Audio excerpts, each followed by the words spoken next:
देश के रक्षा मंत्री श्रीमान राजनाथ सिंह जी, हिमाचल प्रदेश के मुख्यमंत्री श्री राम जयराम ठाकुर जी,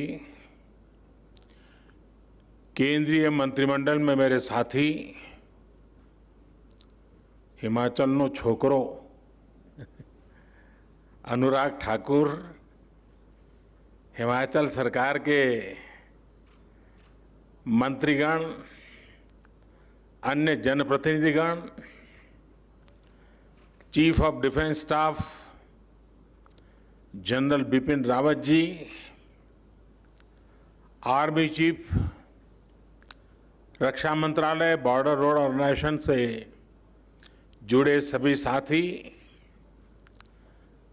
और हिमाचल प्रदेश के मेरे भाइयों और बहनों, आज का दिन बहुत ऐतिहासिक है। आज सिर्फ अटल जी का ही सपना नहीं पूरा हुआ है, आज हिमाचल प्रदेश के करोड़ों लोगों का भी दशकों पुराना इंतजार खत्म हुआ है। मेरा बहुत बड़ा सौभाग्य है कि आज मुझे अटल टनल के लोकार्पण का अवसर मिला है।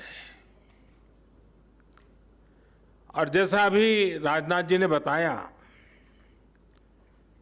मैं यहां संगठन का काम देखता था। यहां के पहाड़ों, यहां की वादियों में अपना बहुत ही उत्तम समय बिताता था।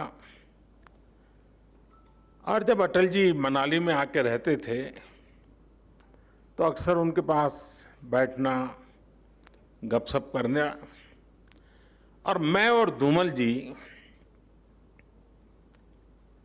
एक दिन चाय पीते पीते इस विषय को बड़े आग्रह से उनके सामने रख रहे थे। और जैसा अटल जी का विशेषता थी, वो बड़ी आंखें खोल करके हमें गहराई से पढ़ रहे थे कि हम क्या कह रहे हैं। फिर मुंडी हिला देते थे, हाँ भाई, लेकिन आखिरकार जिस बात को लेकर मैं और धूमल जी उनसे लगे रहते थे,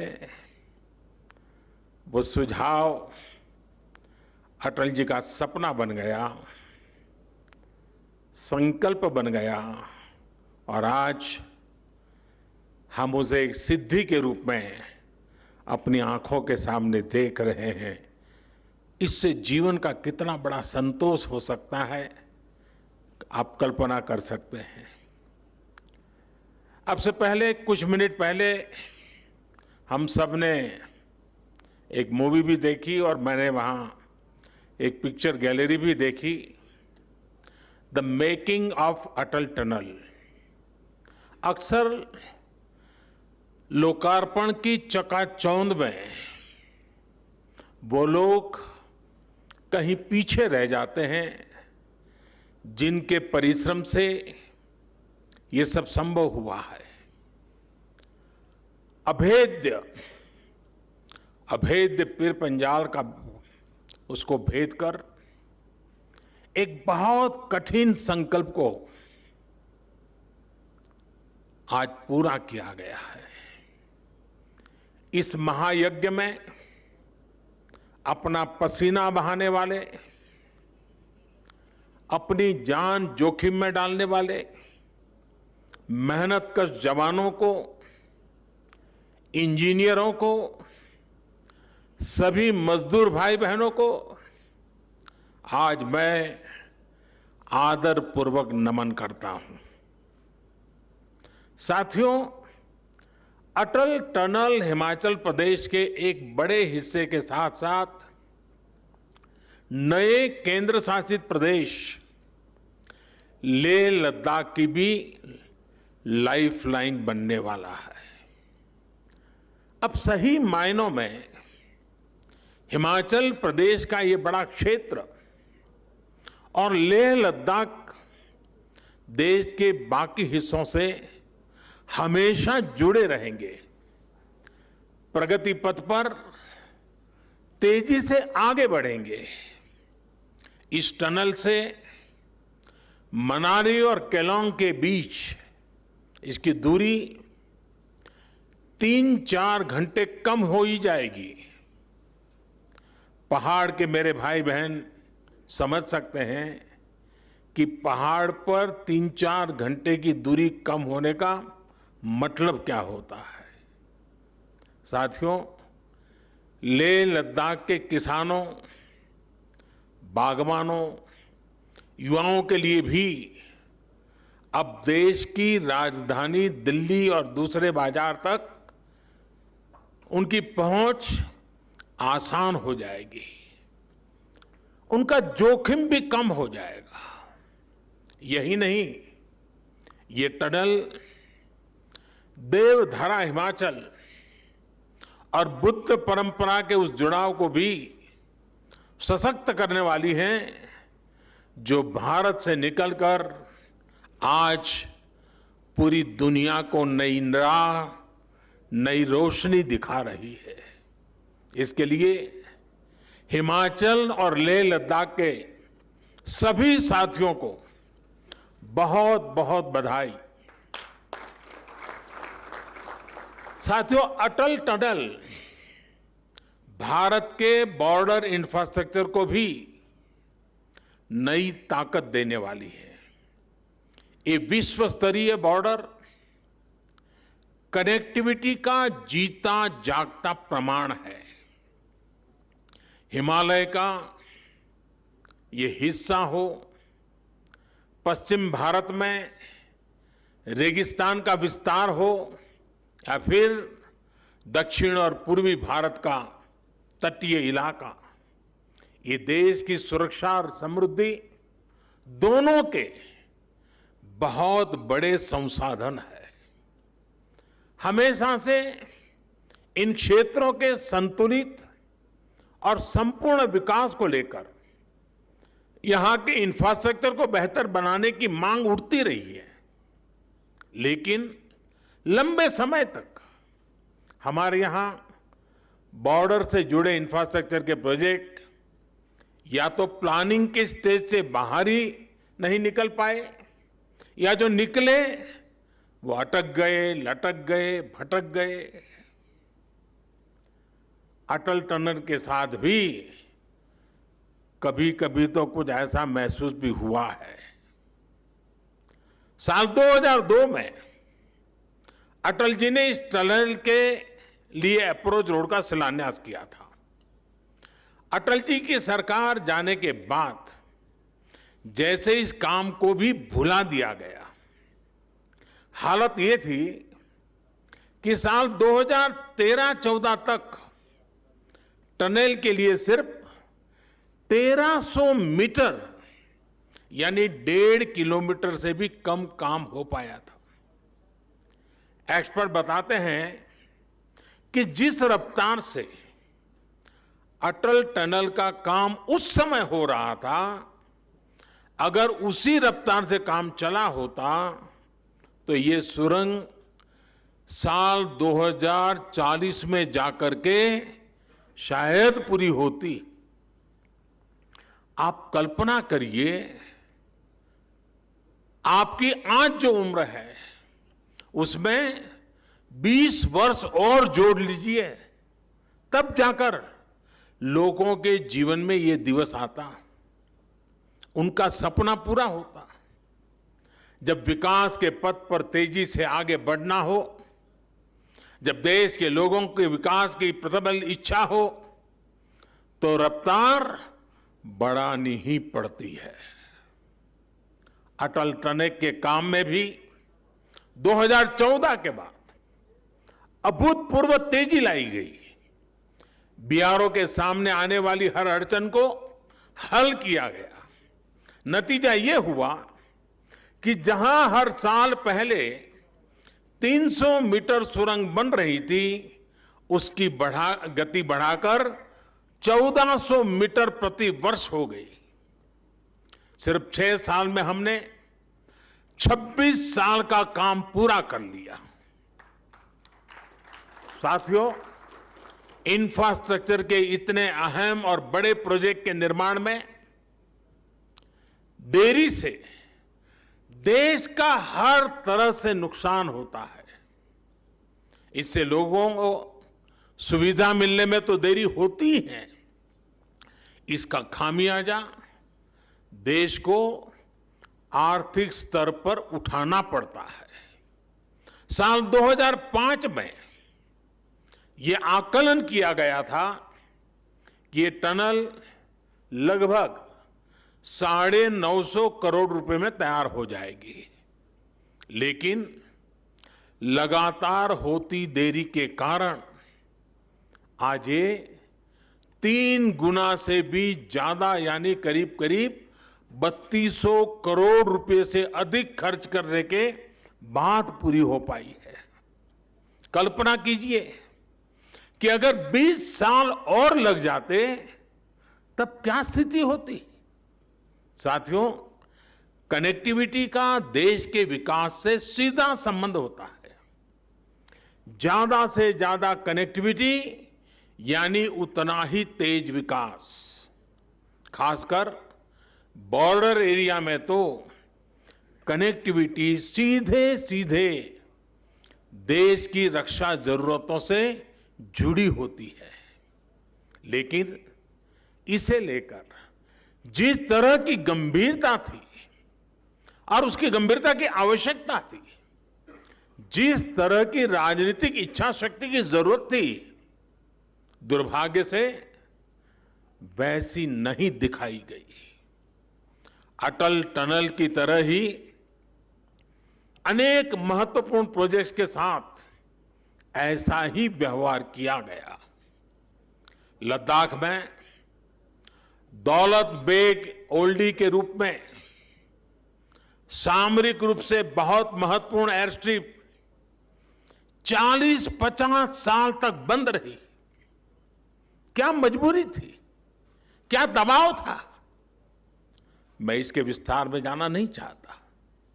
इसके बारे में बहुत कुछ कहा जा चुका है, बहुत कुछ लिखा जा चुका है, लेकिन सच्चाई यही है कि दौलत बेग ओल्डी की एयर स्ट्रिप वायुसेना ने अपने इरादों की वजह से शुरू हो पाई, उसमें राजनीतिक इच्छा शक्ति कहीं नजर नहीं आई।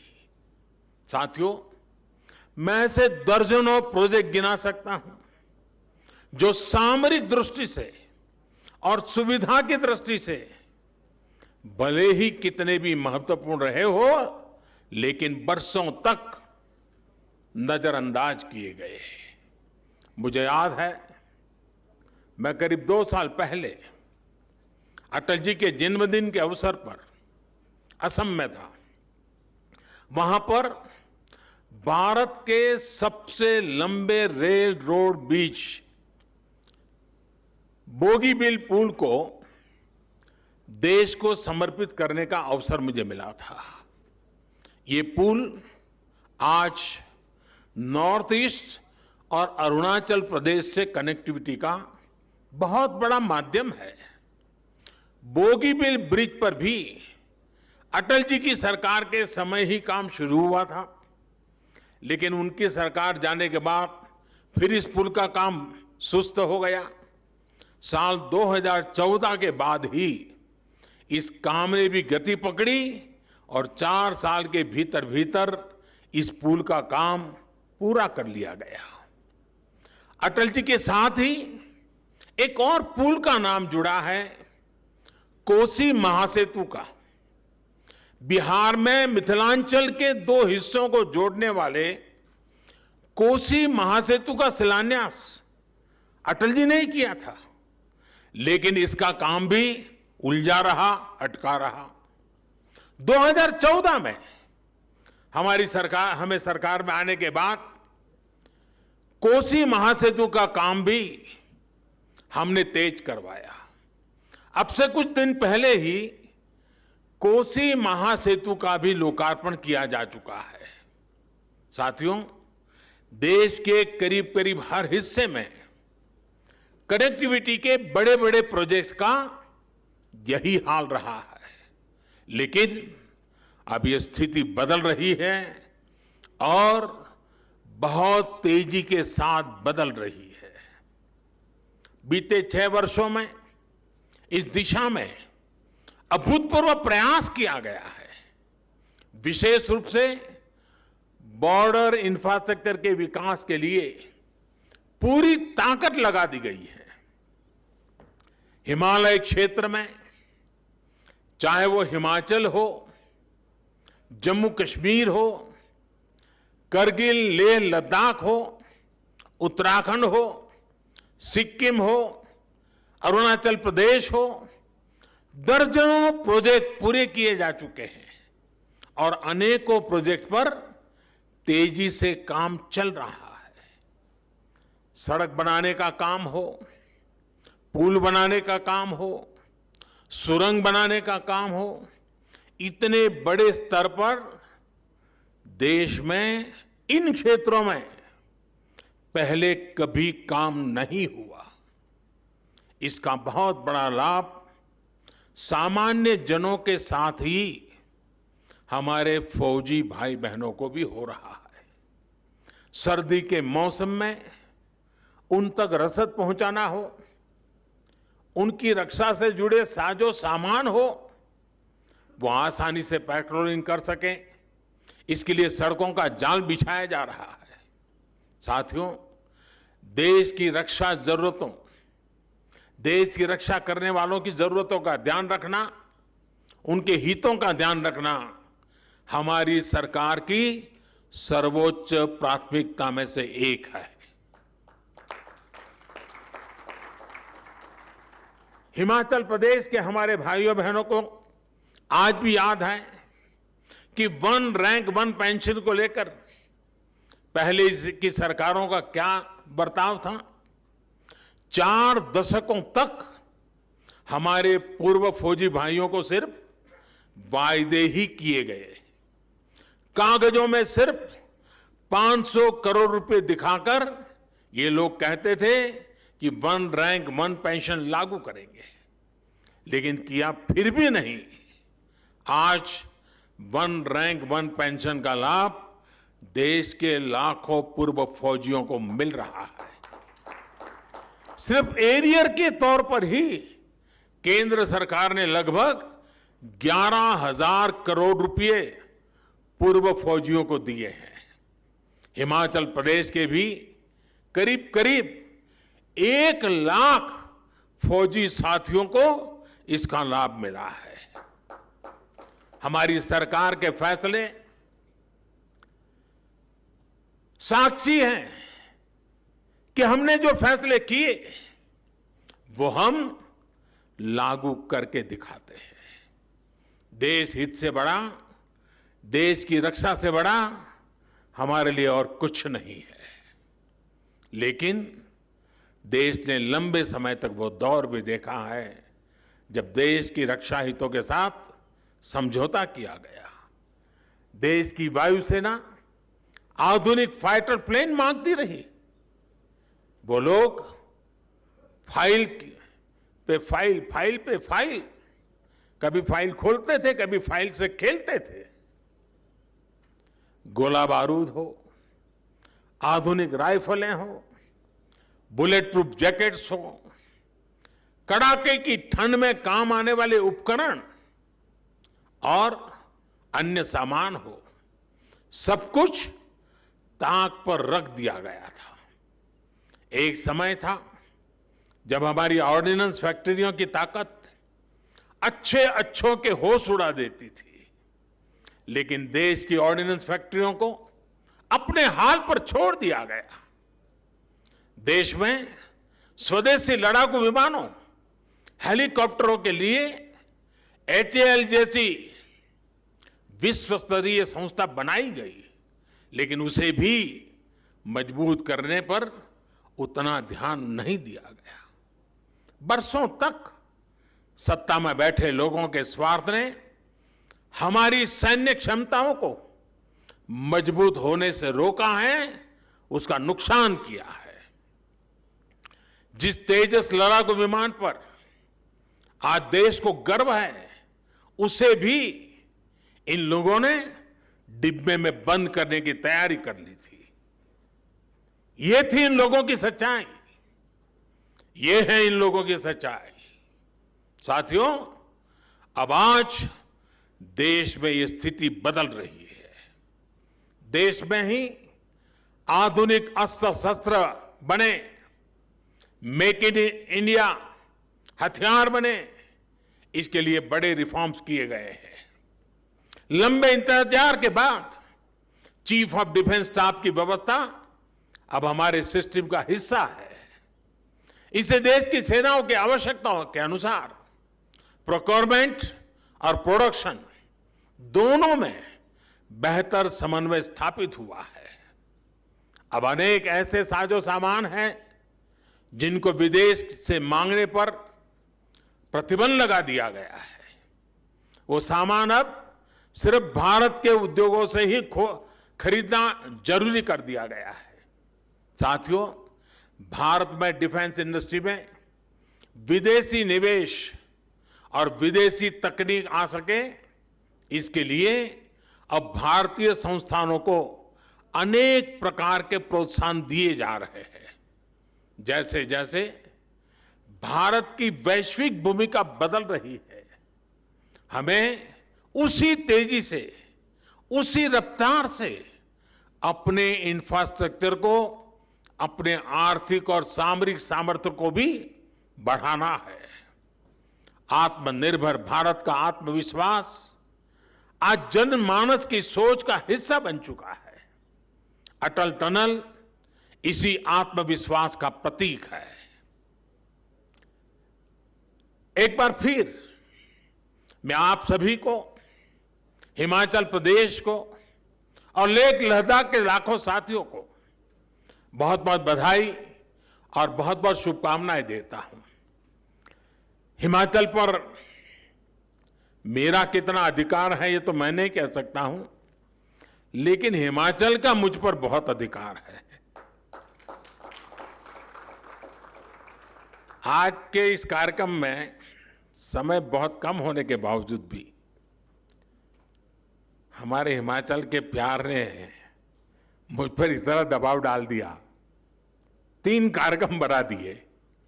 इसके बाद मुझे और 2 कार्यक्रम में बहुत ही कम समय में बोलना है और इसलिए मैं यहाँ विस्तार से न बोलते हुए कुछ बातें 2 और कार्यक्रम में भी बोलने वाला हूँ। लेकिन कुछ सुझाव मैं यहाँ जरूर देना चाहता हूँ।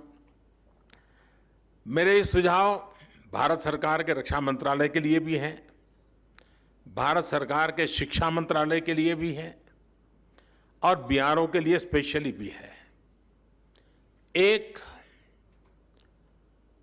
ये टनल का काम अपने आप में इंजीनियरिंग की दृष्टि से, वर्क कल्चर की दृष्टि से यूनिक है। पिछले इतने वर्षों में, जब से इसका डिजाइनिंग का काम शुरू हुआ, कागज पे लिखना शुरू हुआ, तब से लेकर कब तक, अब 1000-1500 लोग ऐसे छांटे, मजदूर भी हो सकता है और टॉप व्यक्ति भी हो सकता है। उसने जो काम किया है, उसका अपना जो अनुभव है, उसको वो अपनी भाषा में लिखे। एक 1500 लोग पूरी प्रोसेस को अगर लिखेंगे, कब क्या हुआ, कैसे हुआ, एक ऐसा डॉक्यूमेंटेशन होगा जिसमें ह्यूमन टच होगा। जब हो रहा था तब वो क्या सोचता था, कभी तकलीफ आई तो उसको क्या लगा। एक अच्छा डॉक्यूमेंटेशन, मैं एकेडमिक डॉक्यूमेंटेशन नहीं कह रहा हूँ, ये वो डॉक्यूमेंटेशन है जिसमें ह्यूमन टच है। किसी मजदूर काम करता होगा, उस दिन खाना नहीं पहुंचा होगा, कैसे काम किया होगा, उस बात का भी बड़ा महत्व होता है। कभी कोई सामान पहुंचने वाला होगा, बर्फ के कारण पहुंचा नहीं होगा, कैसे काम किया होगा। कभी कोई इंजीनियरिंग चैलेंज आया होगा, कैसे किया होगा। मैं चाहूंगा कि कम से कम 1500 लोग, हर स्तर पे काम करने वाले, 5 पेज, 6 पेज, 10 पेज अपना अनुभव लिखे। किसी एक व्यक्ति को जिम्मेवारी दीजिए फिर उसको थोड़ा ठीक ठाक करके लैंग्वेज वगैरह करके एक डॉक्यूमेंटेशन करना चाहिए। और छापने की जरूरत नहीं है, डिजिटली बना देंगे तो भी चलेगा। दूसरा, मेरा शिक्षा मंत्रालय से आग्रह है कि हमारे देश में जितने भी टेक्निकल और इंजीनियरिंग से जुड़ी यूनिवर्सिटीज हैं, उन यूनिवर्सिटीज के बच्चों को केस स्टडी का काम दिया जाए और हर वर्ष एक एक यूनिवर्सिटी से 8-10 बच्चों की एक बैच यहाँ आए। केस स्टडी ये कैसे कल्पना हुई, कैसे बना, कैसे चुनौतियां आई, कैसे रास्ते निकाले, और दुनिया में सबसे ऊंची और सबसे लंबी जगह पे विश्व में नाम कमाने वाली इस टनल का इंजीनियरिंग नॉलेज हमारे देश के स्टूडेंट्स को होना ही चाहिए। इतना ही नहीं, ग्लोबली भी मैं चाहूंगा एमईए के लोग कुछ यूनिवर्सिटीज को इनवाइट करें, वहां की यूनिवर्सिटी केस स्टडी के लिए यहां आए, प्रोजेक्ट के रूप में स्टडी करें। दुनिया के अंदर हमारे इस ताकत की पहचान होनी चाहिए, विश्व को हमारी ताकत का परिचय होना चाहिए। सीमित संसाधनों के बाद भी कैसे अद्भुत काम वर्तमान पीढ़ी के हमारे जवान कर सकते हैं, इसका ज्ञान दुनिया को होना चाहिए। और इसलिए मैं चाहूँगा कि रक्षा मंत्रालय, शिक्षा मंत्रालय, एमईए, बीआरओ सब मिल करके एक प्रकार से लगातार ये एजुकेशन का हिस्सा बन जाए। टनल का काम हमारी एक पूरी नई पीढ़ी से तैयार हो जाएगी। तो टनल एक इंफ्रास्ट्रक्चर बनेगा, लेकिन मनुष्य निर्माण भी एक बहुत बड़ा काम होता है। हमारे उत्तम इंजीनियर बनाने का काम भी ये टनल कर सकती है, और उस दिशा में भी हम काम करें। मैं फिर एक बार आप सबको बहुत बहुत बधाई देता हूं, बहुत बहुत धन्यवाद देता हूं, और मैं उन जवानों का अभिनंदन करता हूं जिन्होंने इस काम को बखूबी निभाया है, बखूबी पूरा किया है और देश का मान बढ़ाया है। बहुत बहुत धन्यवाद।